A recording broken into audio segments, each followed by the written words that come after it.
Ahojte priatelia, dnes by som chcela prebrať tému, ktorú vo mne vlastne volá pesnička Igelit od Medvieďa, kde sa spieva Kytara zpívá o tom, jak dřív bylo líp. A už dlhšie so mnou takáto vec rezonuje, pretože niekde inde som tiež videla pesničku o tom, ako všetci rozprávajú, že teraz je úplne na nič a kedy si bolo lepšie, ale ono to je len uhol pohľadu.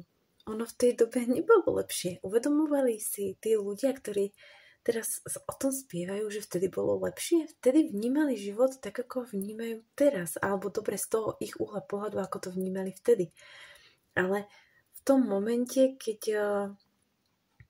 toto sú ľudia, ktorí povedia túto vetu, sú ľudia, ktorí si nevedia uvedomiť to šťastie, ktoré majú dnes. Takže keď si nevedia uvedomiť to šťastie, ktoré majú dnes, tak si nevedia uvedomiť ani to šťastie, ktoré mali vtedy, keď boli tie lepšie časy.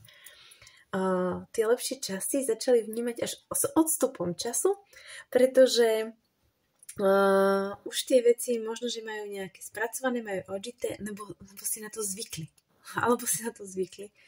A možno, že tam boli okamihy, ktoré majú radi, možno, že tam boli s ľuďmi, s ktorými už nie sú, alebo je im ľúto proste, že nie sú tak mladí, je im ľúto, že už nie sú v kontakte s ľuďmi, s ktorými vtedy v kontakte boli, alebo že nevedia precítiť veci, ktoré vedeli precítiť v tej chvíli, alebo že sa posunula etapa života, hej.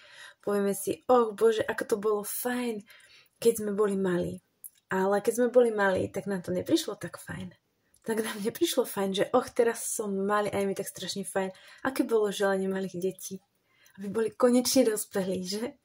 A keď už sú konečne dospelí, tak si želajú, aby boli malí. Ľudia si nevedia vychutnať dnešok. Nevedia vidieť krásu dneška.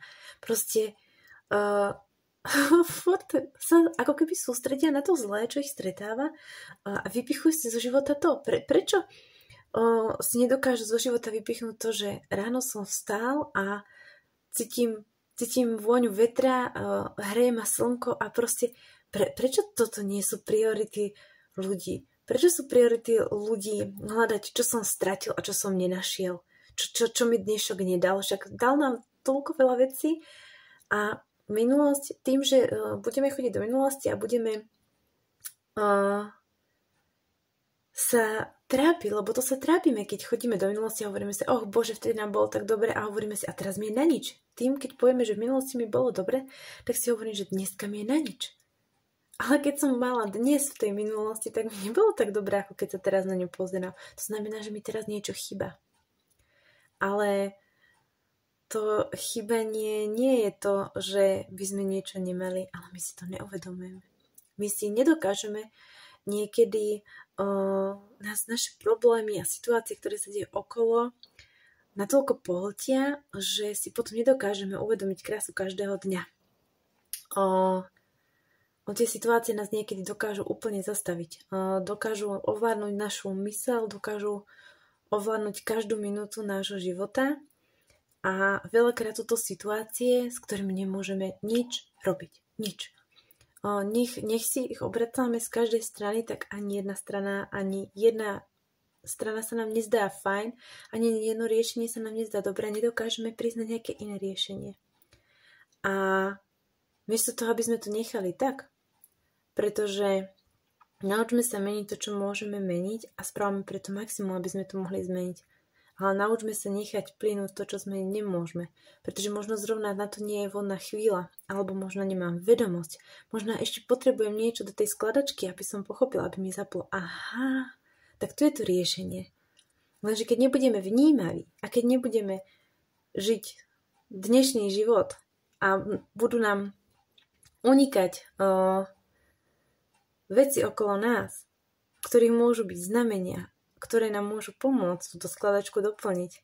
Keď budeme toľko zahlušenú mať myseľ úvahami o tom, čo robiť, prečo robiť, čo sa nám stalo, prečo sa nám stalo, že nebudeme vnímať, čo nám hovoria ľudia okolo, tak môže sa stať, že nebudeme počuť tú časť skladačky, ktorú zrovna potrebujeme.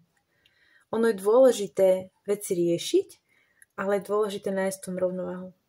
Nemôžeme sa úplne odstaviť, nežiť. Ako môžeme nežiť dnešný deň, čo keď ten zajtrajší už nepríde? Toto si vždy povedzme, čo keď ten zajtrajší deň už nepríde? Čo keď mám dneska posledný deň na to, aby som žil? Tak snáď ho nepremárnim tým, že si budem celý deň lámať hlavu nad niečím, čo už nevyrieším, pretože zajtrajšok nepríde. Majte sa krásne, dobrú noc, zdravia vás Anabel teraz.